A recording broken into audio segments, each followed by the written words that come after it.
I would not be here. Truthfully, I do not think I would be here if I started comedy anywhere else outside of Alberta, and Calgary especially, because Calgary, when I showed up at Loose Moose Theatre Company, they did not charge me for a lesson. I showed up, there were 7 of us, 7 Asian kids. They called us the Asian Invasion. They had never seen so many Asian kids show up at the theater. We were 16, 17 years old. I think most theater companies would have made us fill out applications. They took us in, gave us free improv lessons, and fed us popcorn.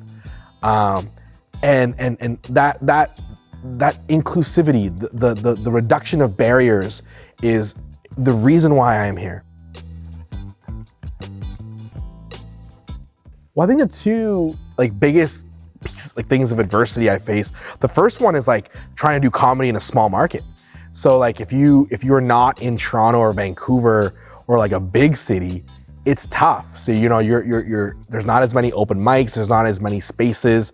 You're creating your own show, you're going to restaurants, you're going to bars, you're going to theaters and trying to put up something. And I think that's really hard. In a lot of ways, it's not so much just comedy you have to get good at. You have to get good at being a producer and a networker and a business person. So I think that's the first big piece of adversity. It's just trying to find places to do comedy, trying to build, trying to figure out what your career does look like. I think the second one for me that I faced a lot was people telling me that I wasn't going to be good at it. And I remember, I think it was first year university. I've been doing improv for maybe 2 or 3 years, and one of my really good friends at the time, not so much now, he said, Andrew, you're not gonna make it as an actor. You're not gonna make it as a comedian. There's no Asian comedians. And he flat out said that to me. And I was for a second I was oh, okay, maybe you're right. And then I got mad. I'm well, just because there isn't one or there isn't a visible one doesn't mean that it isn't possible for there to be one. And so afterwards, after taking that punch, I looked at being, hearing the words you're the first Asian improviser we've seen as a badge of honor. So I think that people who are getting into comedy and the arts and anything creative as a whole, and really anything, someone's gonna say to you, you can't do it, or you shouldn't do it, or no one like you has done it.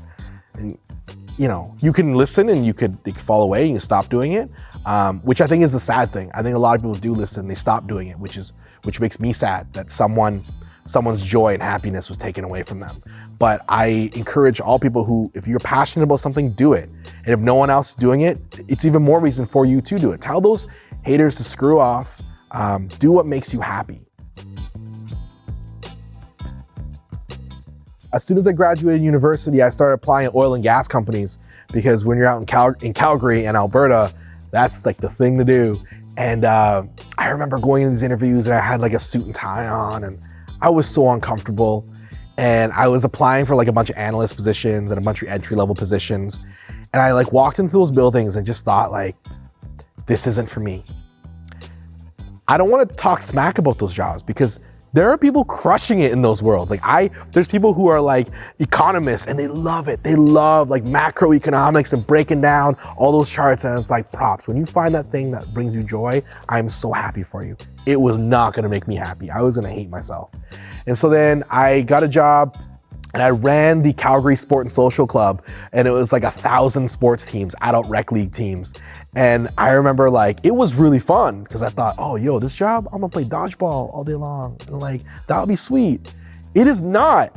It ended up being me dealing with sportsmanship issues because of dodgeball players. And there's a day I sat there and there was 100 emails, because apparently at this gym there was a dodgeball smackdown brawl that happened between all these teams, and they're all mad at each other.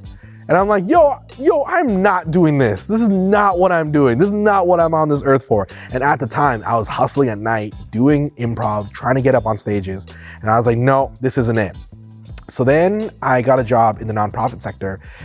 And I genuinely look back at that experience, and I genuinely think that working in the nonprofit sector made me so happy, because now at night, I got to chase my bliss, chase my dreams doing improv comedy. During the day, I got to make my community a better place. When I started doing improv when I was 16, I was at the Loose Moose Theater every Friday and Saturday, I think from the age of 16 until like the age of like 30. I was there every Friday and Saturday. The truth is, honestly, right now, if it's Friday and it's 7 o'clock, my stomach starts churning and my gut is like, yo, Phung, why aren't you at Loose Moose Theater with your hand up trying to get in the show? Like I genuinely, my body feels that way. If it is Friday or Saturday at 7 o'clock and I am not at a theater trying to get into that improv show, like there's something wrong. I used to feel sick, like, and this is true. Looking past age, if you love comedy and you want to get into it, just be curious. Like read as many books as possible, watch as much comedy as possible, go to as many shows as possible and dedicate your time to it.